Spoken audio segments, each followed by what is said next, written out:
Hello and welcome to Netflix vs. Cinema. What we do here is that we go to the cinema each week, we see films, we rate them out of 5, we stay at home and we watch cinema's big rival, the TV, each week, and we watch an equivalent number of things at home, we rate them out of 5, we put them up against each other and we see where money has been better spent this week. My name is Tosin, I am the host, based up somewhere called Bromsgrove in the middle of the country, and joining me as always on the Isle of Wight are Shaun Harris. Hello. And Sharon Bollen. Hello. Yes, so obviously we were just talking about the fact that we were all on the same land mass this weekend and yet didn't see each other because the Isle of Wight is bigger than people think. It's actually one of those weird things. I heard somebody as we're coming off the ferry and they were going, because they're coming off the ferry into Cowes, and they were like, it's more built up than I thought. I mean, and obviously, having lived on the island, I bristled a bit at that. I was like, "What do you think this was? Just a whole bunch of mud shacks." Yeah, but I think some people found it. People had their eyes open this weekend when they came to the island for an event called Walk the White. Brilliant event. Anyway, how are you guys doing, generally speaking? Yeah, generally speaking, pretty good. All right, cool. And let's go into the reason why we're here. What did we see in the cinema this week? Okay, in the cinema this week, I saw Kingdom of Planet of the Apes and The Fall Guy. And The Fall Guy. All right, cool. And how about you, Sharon? I saw The Fall Guy at the cinema, and that was it this week. Yes. Oh, Shaun, there's some times when I was at a business networking meeting this morning, and I was speaking to somebody, and the person, there's one of these things where you have the whole thing where you might have a situation where you have a group of people, but one person is the one who's doing all the work and is getting a little bit frustrated about the fact that they're the ones who are doing all the work and no one else is pulling their finger out. I worry sometimes on this podcast that you will fill that with cinema. No. I mean, I go and see the films anyway, so it's not like it's not a chore. Should we put it that way? Yes. Because especially when there's a film that I like to, which I hate. Well, not hate, but there's a film that makes me huff and puff and blow the house down, sort of thing. And then the film that you recommended, like you've recommended the two, which are real little gems, which probably wouldn't have seen if it hadn't been, especially Late Night with the Devil. If it hadn't been something about that, I probably would have passed me by. Oh, it was Late Night with the Devil and Love Lies Bleeding, wasn't it? Yes, yeah, those were the two. All right, cool. So this week we have in the cinema. Oh, and I have seen nothing. So this week in the cinema we have Kingdom of the Planet of the Apes,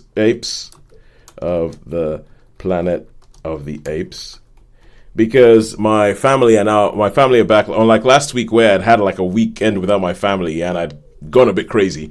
This weekend is all normal services resumed. Sit down at home, change nappies, put a wash on.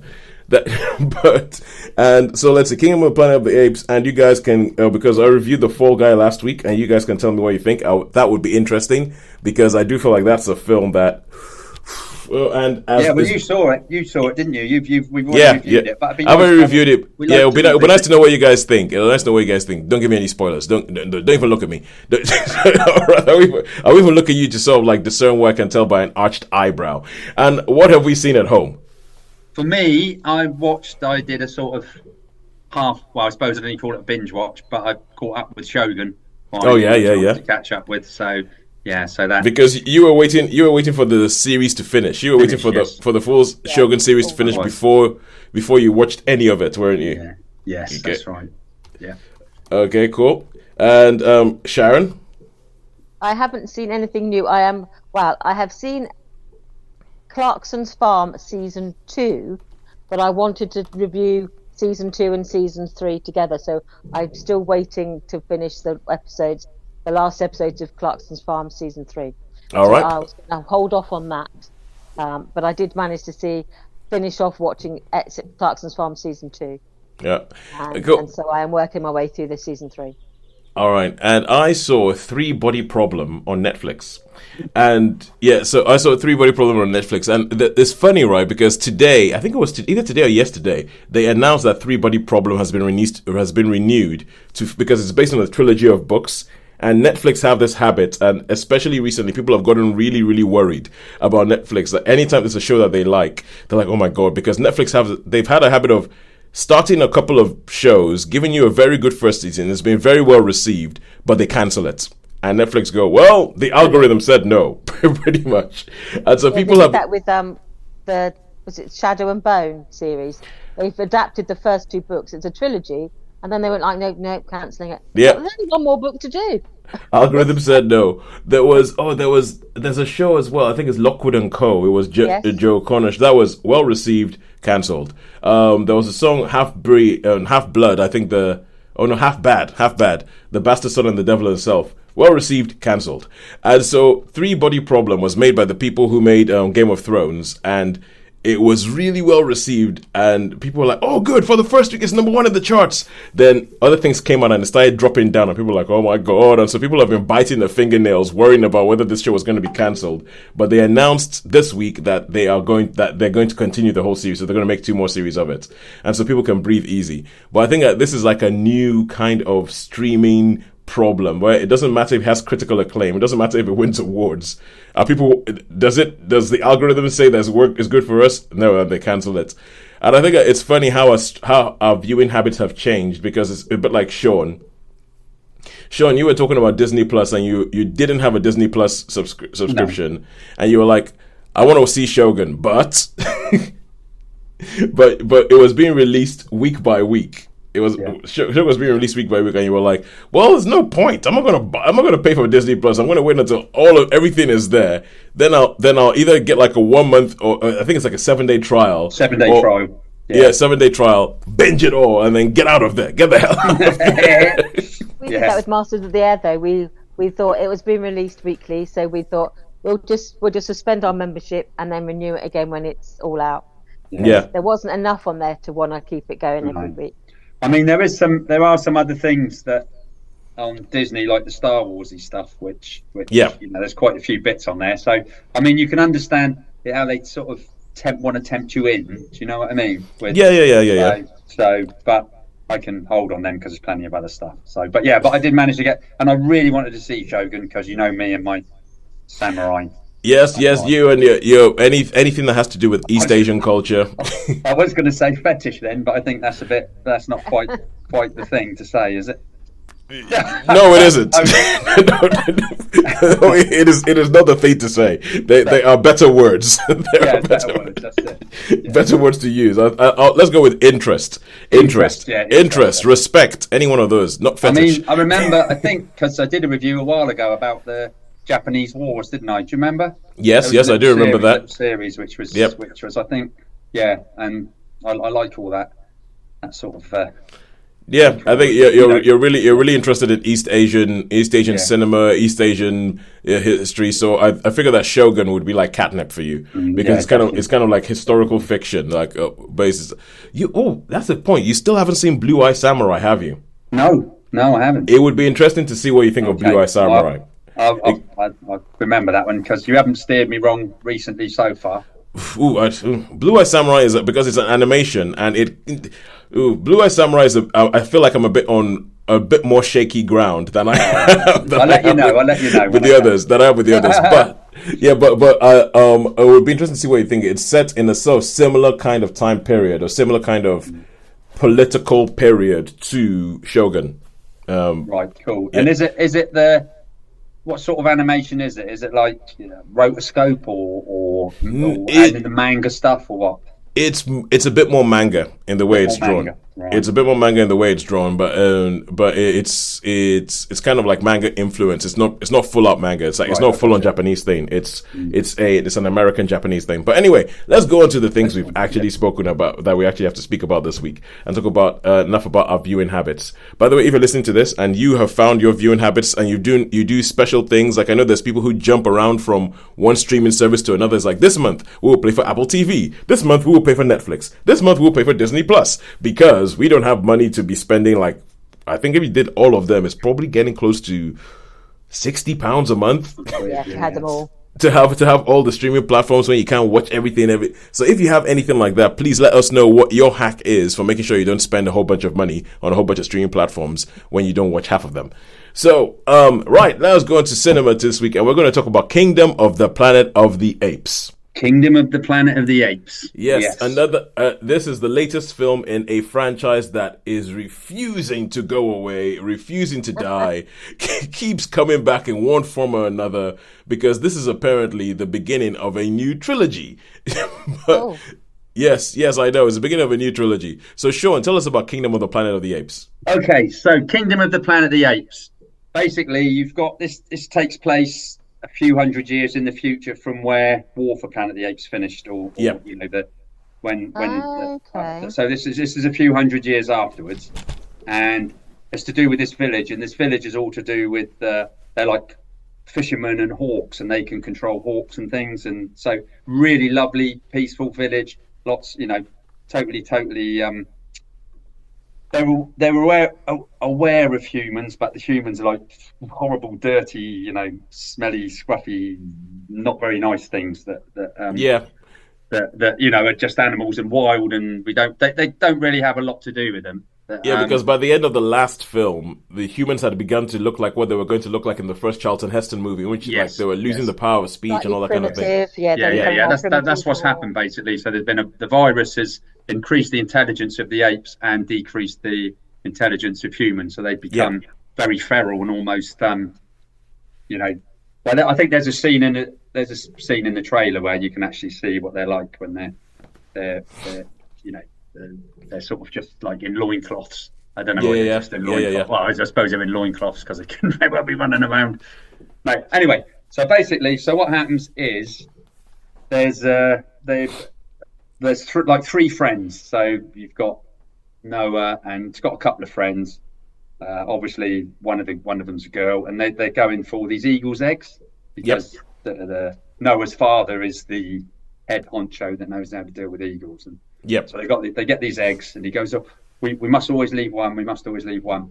Anyway, cut a long story short, there's this rather nasty group of not so nice apes that are sort of trying to dominate, and they attack his village, and they kill his father, and they take all the people off. But all the while through this, they're being followed. He wakes up, he gets knocked out, and he wakes up. And he finds everybody's gone, and then he decides he's going to try and find his people. Yeah, rescue everyone. So he goes off. They can ride horses, which is pretty good. With this lady following, and then he meets this orangutan here. He sort of meets him, and he tells him about. He's a bit like a cult. He's got like a little band, and he tells him about Caesar. He says, "Oh, you know, he's almost like a cult." He said, "Oh, they've taken away and killed all my friends, and I'm the only one left." And he tells the story, and he says about, you know, years ago, apes and humans used to live together, and he's like, no, you have impossible, and he doesn't believe any of it, and this girl sort of following him, and so this is a character, a human character called Freya Allen. Well, not Freya, no, played by Freya Allen, who I believe, from what I understand, is the only female, is the only human character in the film. Well, no. Well, okay, cool. Yeah, go on. We just carry on. So basically, the orangutan, they welcome her in, they give her clothes, and they give her something to eat. A bit like you know, when they throw food at the wolf, starts off a bit like this. Oh yeah. So you know, so she's like kind of like domesticating a wild animal. They throw a bit of food to her. They throw her an apple and that, and she eats the apple. And they give her. They said, "Oh, it gets cold. Give her your cloak." And he's like, "Oh, it's a scavenger." You know what I mean? Anyway, he does, and they find out she can talk. So the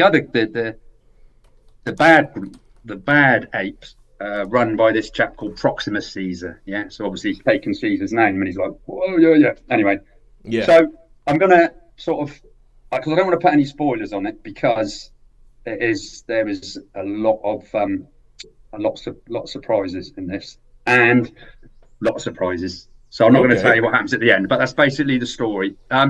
Okay, so let's go into what you thought of the film. Okay, what I thought. Okay, I thought this was the best of all the Planet of the Apes ones. Really? This was the best. This was really, really smart. There was only a couple of bits where I could say, but for me, this was just so sensible. And so, you know, like even I say with fantasy films, people say it's a fantasy film, but if it's like realistic, and the situations that happen, it's got to make sense still. Even makes sense. It's really, really good. And it's also, there's nods to all the original movies in this. obviously Okay. with the apes Okay. and the scenes. And beneath the Planet of the Apes, there's a nod to the scene where they find an old observatory and they're looking through the telescope, and it's like I was getting quite nostalgic, believe it or not. I was thinking, wow, they got nods to all the original films, little scenes which are like when they're being taken away, and you think that was in Planet of the Apes. That was in Beneath the Planet of the Apes. That was in Battle for Planet of the Apes. That was in Conquest for Planet of the Apes. So you've got all these little nods. So, and a lot of thought has gone into this, I think, personally. And I really, really thoroughly enjoyed it. It's quite a long movie, and it didn't seem like it at all. All right, Not cool. at all. It didn't lag for me. It had the work. It had it all. It had everything that was good. Bit of tension. But I think what I really liked about it was there was a couple of things which maybe were like, well, that was quite lucky. But on the whole, I couldn't really find much wrong with this. Okay, now this I'm gonna be honest. I'm gonna be honest. This surprises me. As Sharon said, I was kind of like, of all the films, I thought this would be the one that would have you with your knives out. I think so too. Especially after war. After the last one, I think we saw the last one together. Awful. Absolutely there are awful. moments where we were both going, I know. Yeah, I know. And so maybe I enjoyed it more because I had really low expectations. Yeah. But no, I was really surprised at this.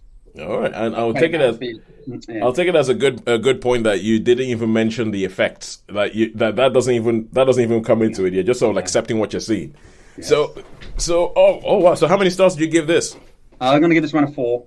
4 stars for Kingdom of the Planet of the Apes. Yes. Oh wow, that is I know that is a surprise, isn't it? It surprised me. I've got to be honest with you. Yeah, no, I'm thinking that's kicking off the show with a big surprise, because I was just waiting for the complaints. Where's the complaints? Where's Shogun going to say, "Oh my God, orangutans do not walk like that"? No, it was all right. It was all right. I enjoyed it. All right, cool, good stuff. All right, so 4 stars for Kingdom of the Planet of the Apes. The one thing I have with this franchise is that the titles can only get longer. Yeah. I tried to abbreviate it in a message, and it was just like, how to abbreviate? There's so many words in this.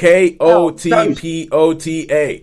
Yeah. So, Toes, what have you generally look at reviews and things? What's the general reviews of this? The general reviews of this have been, I think it's been kind of like it's been like a 3 upwards essentially. Oh, right, okay. So I haven't seen anybody who hates it, but there's people who are saying it's good and everything like that, and some people are like saying that. I mean, you say it's the best. They say that the tone of it is different from the Andy Serkis trilogy. Yes. That the tone of it is different, because it seems that, but some people say that the tone is, they find it a bit confused because it's like, because it seems to go a bit younger, like it's supposed to be a bit more of a kid's adventure movie, but then there's still some like horrid stuff that happens in it.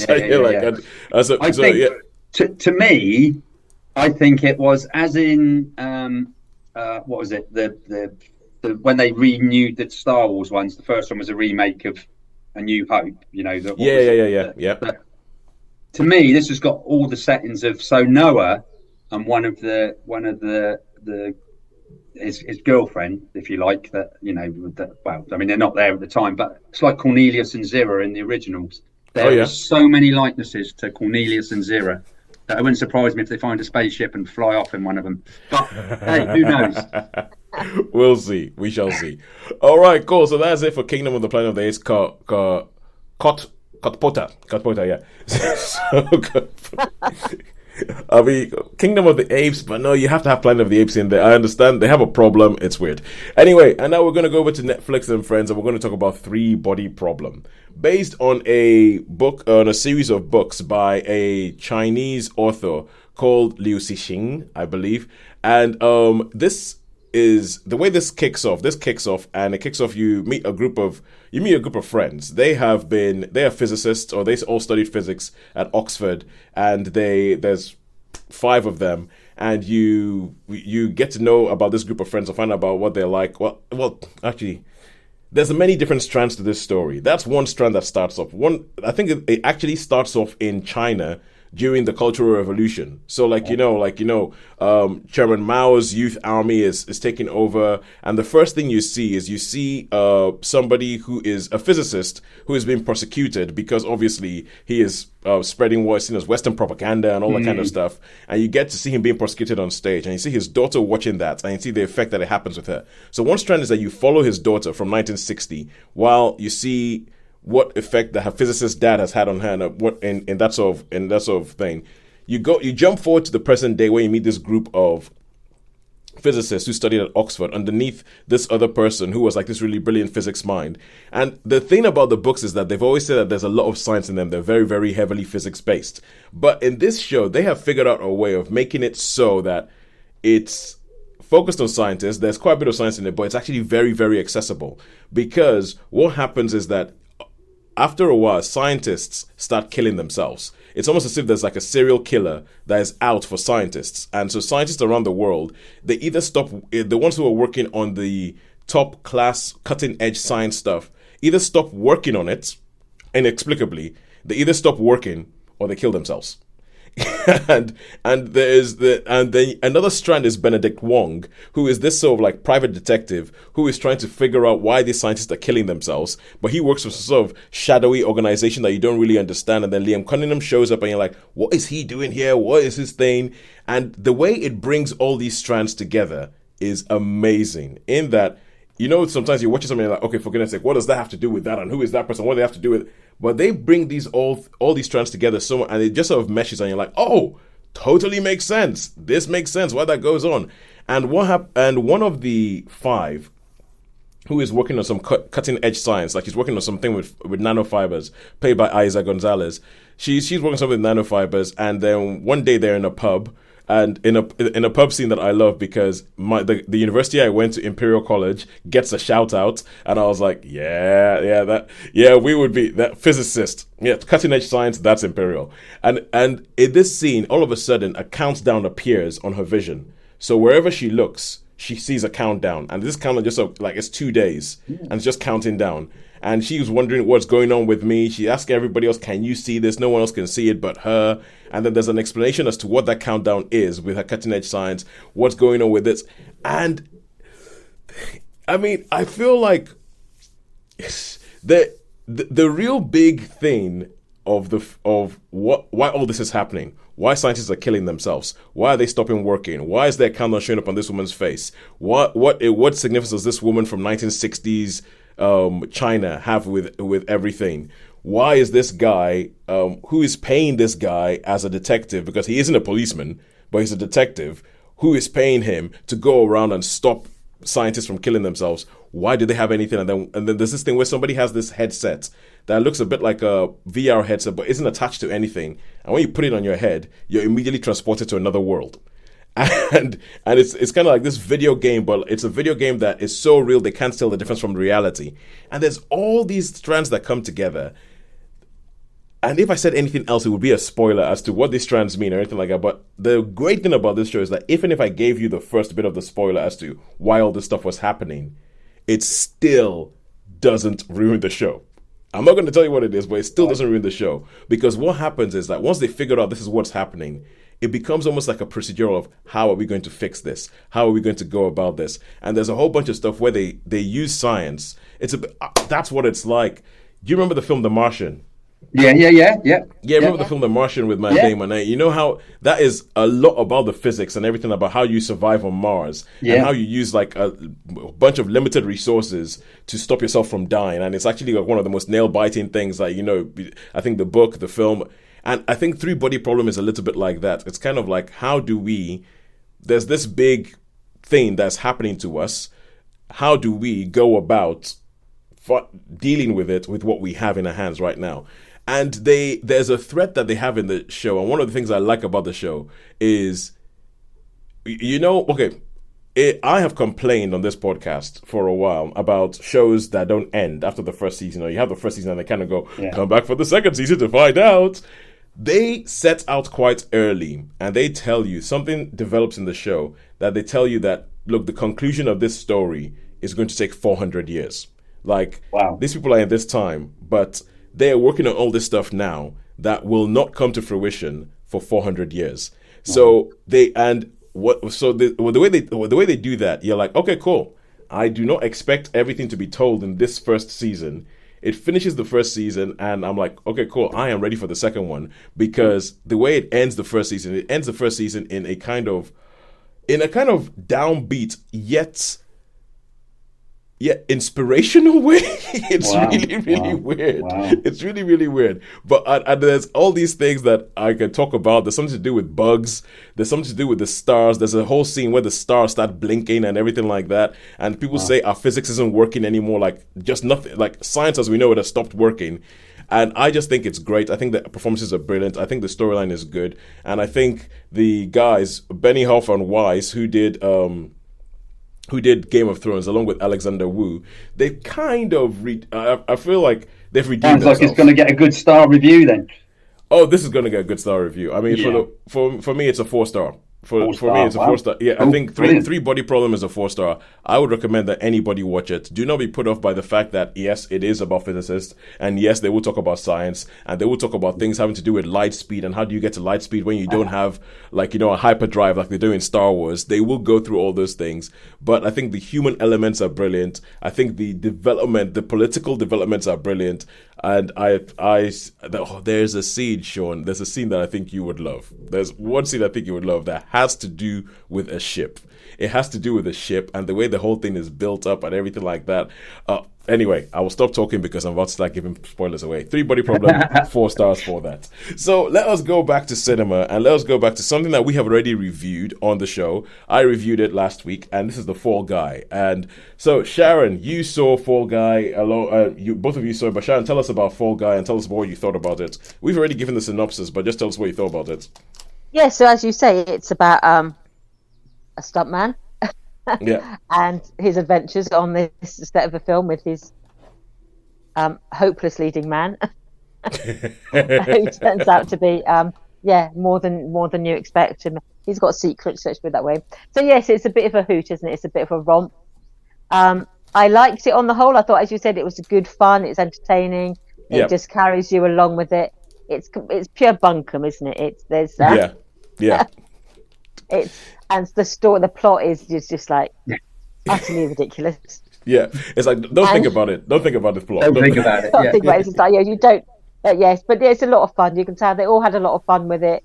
There's like a twinkle behind the eyes when they were doing it. So it's a twinkly fun film. Some of the action scenes, for me, I was a bit like, I've had enough of this bit now. Can we move on to the next bit? But you could tell it was fun. They were doing as much as you said. I think the stunts were real stunts. They were trying to make it as real as possible, so it wasn't all CGI. They were almost like self-referencing, as you said, about the rolling the car and some of the stunts. They were given a nod to the profession. So when they said, "Oh, you can always do this," you can sort of like put the dots on the face, and he's got too much face, or you can see that they're really giving nods to the actual profession. So I thought that was fun, but I think where it was obviously stunt heavy, for me, they're my least favourite things. It's like the car chase in the film. I'm like, please, I don't care about the car chase. I don't care about jumping over things and crashing through things. I just don't care about that.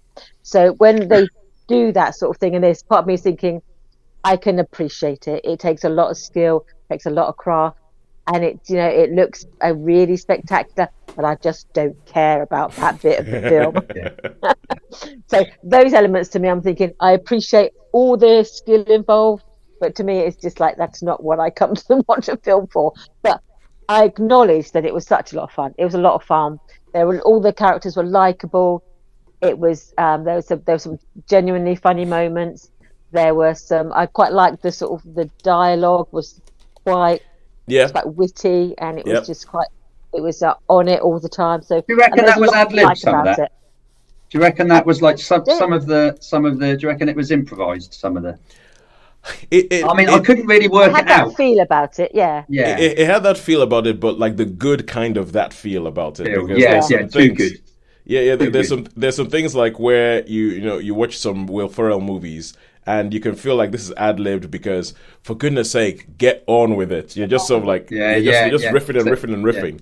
But there's bits where it feels like, it's good kind of ad-lib. Like, it's just kind of, I think a lot of it comes down to Ryan Gosling and Emily Blunt just being so good together. They've had some real screen chemistry. Yeah, they have, there's a lot I liked about it.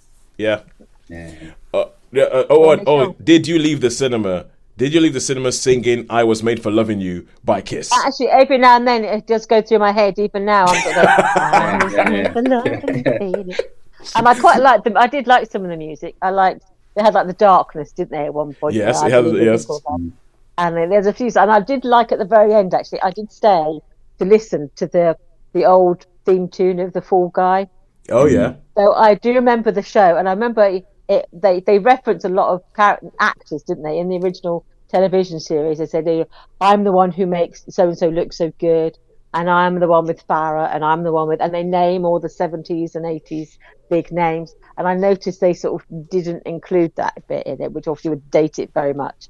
But I did like the fact that they had that sort of country music, twangy. Okay, you see now, I never saw the original show, so all that went right by me. I think the sort of when the original dude turns up, old Lee Majors. I think the whole of those guys, every guy on that set, Aaron Taylor-Joy, were probably just the crew, the stunt crew. I mean, there are some bits where they have a character in the film and everything, and I'm looking at that character and I'm going, the way you're filming this, you don't look like an actor, so I think you must be like, a famous stunt person. Something like that. There's a bit like quite early on that there's someone I'm looking at and going, is that the director? Because they don't look like an actor. And there's a bit where they do, shall I call it, I don't know, what is it called, like the Valley of Death or something. I don't know what they called it in the film, but there's a couple of people there where they turn and they're like at the camera, and you're thinking, it's like you are somebody that I am not educated enough to spot. So it's all right. Cool, Sean. What did you think? Well, I agree with Sharon. I think some of I'm agree with Sharon on this. I enjoyed the dialogue. It was great. It was fun. It was interesting. I think the particular scene that I found was the the skip scene. I mean, it's in the trailer. So and I'm just like, I'm with Sharon on that. I'm like, okay, clever. It's good. You do what you do. That's move enough. On with it. That's enough. Let's move. Let's go on with it. But that bit, I suppose they wanted to, they tend to like that. So I would agree with Sharon. Piece, I did like you said to me about the behind the scenes, how they do all the scenes. I agree with Sharon on that. So that was a good part to do with it, and it does show. I think it's quite good to show that the stunt. What goes on with the stunt team and all that, like with everything with the pyrotechnics and all that. And I really, really did enjoy. What's his name? The Aaron Taylor-Johnson. Aaron Taylor-Johnson. Yeah, he was great. He was so over the top. He was like, I think I like him. I like him a lot. And I could imagine. The thing is with that, I could imagine someone such a megalomaniac or whatever could be that sort of like that, you know what I mean? Because it's so full of himself, so up 100%. So I really liked his character in some ways. It was like, especially with the practicing his Shakespearean soliloquy. I quite liked him. In fact, I would have liked him to. I know he wasn't. What I mean is he wasn't like a menace. Careful. Yeah, no. So careful. Okay. Yeah. So on the whole, it was really good. I enjoyed it. I thought it was quite nice. And what did you think? What did you think of? Without giving any spoilers, right at the end, there is a major movie star, like current movie star cameo in it. Oh yeah, I know. Yeah, with the agent. Get me the agent. Get me the agent. Yeah, get me the agent. Yeah. I didn't want to mention that. I didn't want to mention that, but especially for you, Sharon, I was thinking, ooh, that's a little bit of a that's a little bit of a treat. That's a little bit of a cherry. Yeah, get me his agent. I wasn't expecting that when that came on. I was just I the dynamic of that film a little bit. Yes, it did. And oh no, I enjoyed it. I mean, it's quite sad because all the music, all the words is that it's going to underperform at the box office and it's not going to make as much money as people are hoping that it would really? make. Which is this is a shame because it is a lot of fun. It is. When I went to see it, there were only three of us in the cinema. Yeah, There were only three of us in, and I went to like a 7 o'clock, and on a night when you could have on like a Wednesday, I think I saw it on there. Was it Tuesday or Wednesday? One of those. But yeah, there's literally three of us in there, and I chatted to the two people who sat behind me, and they said we almost had a private screening. Yeah. So how many stars would you give it? Yeah, I'd give it a 3 plus. Okay. I'd say 3+ for me as well. Okay, it's a 3+.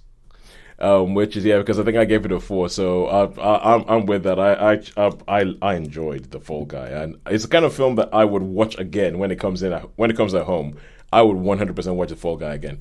Oh, and speaking about action movies with somebody in it who is not an actor, who kind of Sean, I've got some possibly bad news for you. Oh dear. They're making a sequel to Roadhouse. What? Oh my god! Seriously? Has that made money then?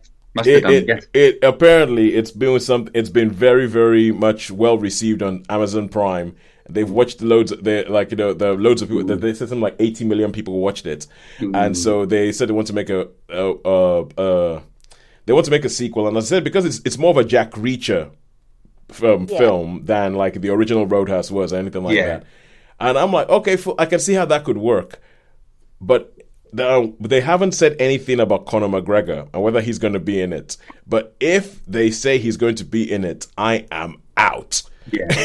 I am out. I'm sorry. I am not in this if Conor McGregor is coming back. I'm sorry because he was the worst thing about that film. He took that film off its axis drastically. But yeah, it's I mean, great fighter, could beat me up in a second. Ooh, don't put him in a film. All right, so let us go back to Netflix and Friends, and let's talk about Shogun. Shogun, the show that made Sean take out a 7-day trial of Disney Plus. So tell us about Shogun, Sean. Okay, so Shogun. So this is based on a James Clavell book, so it's historical fiction, and there was a TV miniseries. Was it 70s or 80s? But I think it was early 80s with Richard Chamberlain. So basically, it's like a dynastic Japanese law. You know, you've got these lords, these dynastic lords, and the shogun has died, and there's a council that sort of looking after the son of the shogun. And there's a lot of court intrigue, and they want to obviously get rid of one. They want to get rid of one of the lords, if you like, a bit like Wars of the Roses. So